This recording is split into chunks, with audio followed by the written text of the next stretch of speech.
So I've been asked to come out to a property which is having a real problem with red-eyed turtle doves. Their numbers have just gone completely out of control. And I'm going to be taking with me the Air Arms S410 TDR. This is a gun that's quickly becoming one of my all-time favorites for obvious reasons. It's practical, it's accurate, and it's very beautiful.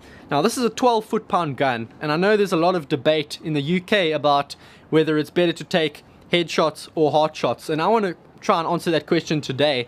Now, unfortunately, I don't have permission to film too much on site, so I don't want to give the location away, and that's completely understandable considering this will be viewed by tens of thousands of people, most likely. But the good news is that I do have permission to film with a scope cam, which means that we're going to be able to analyze in slow motion each and every shot, and in the end, you can decide for yourself whether you think the headshots are more effective or whether the heart shots are more effective. So let's get straight to it.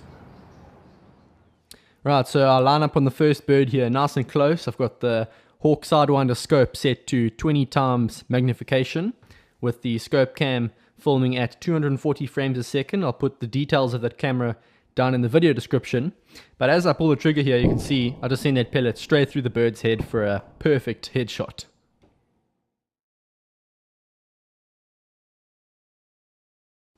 Alright, now this bird is a long way off for the little 12 foot-pound gun, and usually at 50 yards I'd be holding over a lot more than this. This gun is 0 to 25, but I'm actually shooting at a really steep incline angle, often past 45 degrees. Now the first thing to note about headshots on birds is that there's almost always going to be flapping involved, uncontrolled flapping.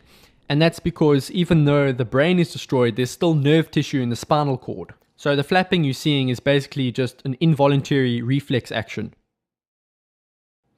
Now the other thing to note about headshots is that you're aiming for a small target, which means there's going to be misses. In this case, I hold a little bit too high and that pellet passes right over the top of his head and bounces off the metal sheeting behind him. Now here's another instance where I slightly misjudged my range, and this time the pellet pass is a little bit low.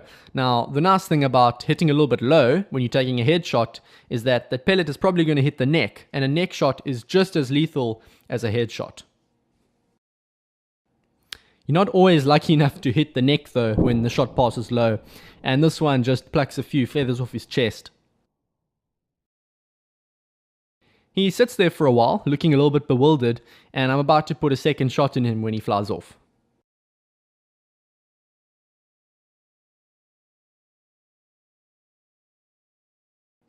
Here's another one that passes a bit low and hits the neck, and he goes right down.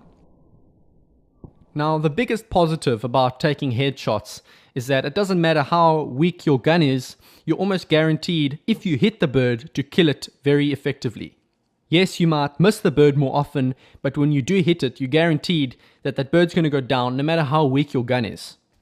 Now, I suppose you're asking, if headshots are so effective, why don't I take headshots all the time on my videos? And the simple answer to that is, when a bird flaps around after being shot, most people misinterpret it as the bird suffering, when in fact the bird is pretty much dead, it can't feel a thing, and those are just involuntary nerve responses. Even though I know the shot is humane, many people may not know that, so I try to avoid taking headshots when possible. So here's my last attempt of a headshot for the day, and again it's a miss. I just pluck a few feathers off his neck again, but at least I know that that bird is flying away completely unharmed, as opposed to a heart shot where I might injure a bird and be uncomfortable knowing that it's lying somewhere injured and there's nothing I can do about it.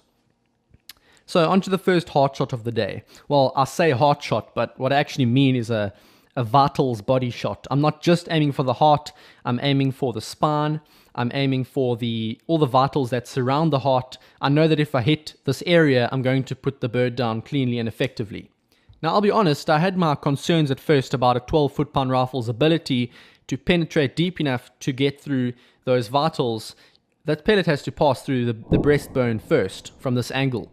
So you see this pellet hit the bird pretty much in the thickest part of its body, right in the chest. It goes all the way through the breastbone from 51 yards, straight through the heart, straight through the spine, and there's a big explosion of feathers at the back, which means that that pellet has gone all the way through and has exited out the back of the bird.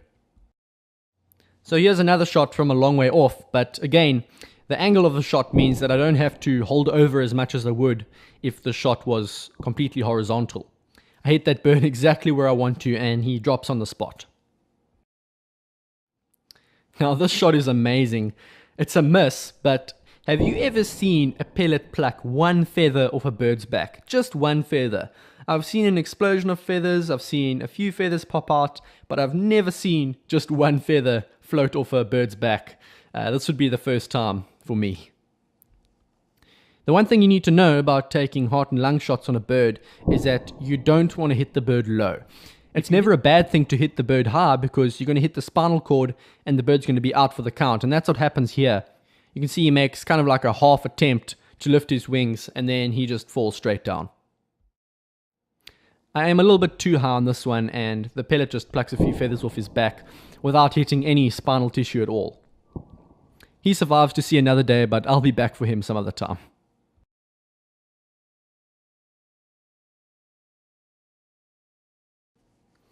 This pellet definitely hit a little bit lower than I expected, but I think because of the angle I was shooting, the pellet kind of traveled up through his body and into his vitals, and he doesn't even move from that I-beam over there. He lies flat and he expires there within a few seconds.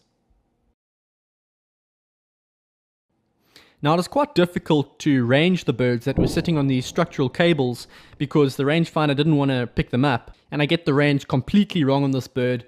The pellet passes really high and again just plucks a few feathers off his lower neck. Alright, so we're on to bird 16 now. This pellet hits him square in the chest and he also drops straight down.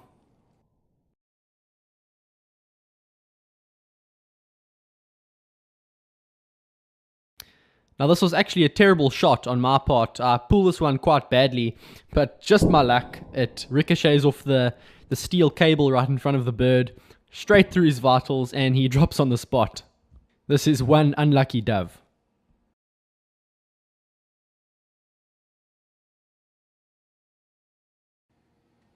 Now this was my last fairly long shot of the day, and it was difficult to tell in real time whether I'd put in a good shot or not, but what I did see was his tail flaring out.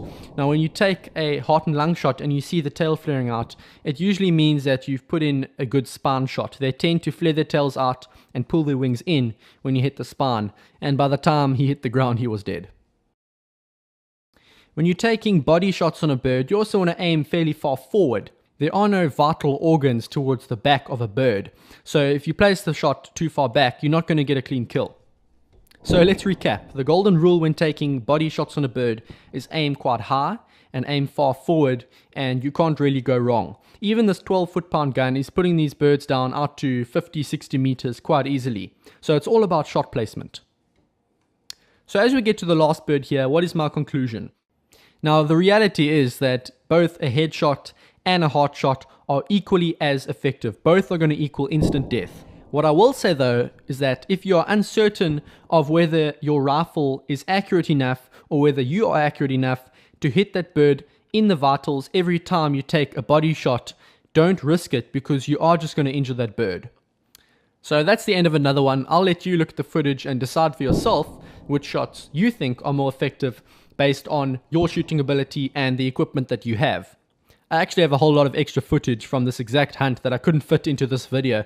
I'll put up another video in the coming weeks with the rest of the shots on the doves, plus 1 or 2 house sparrows and a few feral pigeons. So subscribe to Air Arms Hunting South Africa to stay up to date, and I'll see you then. Thanks for watching.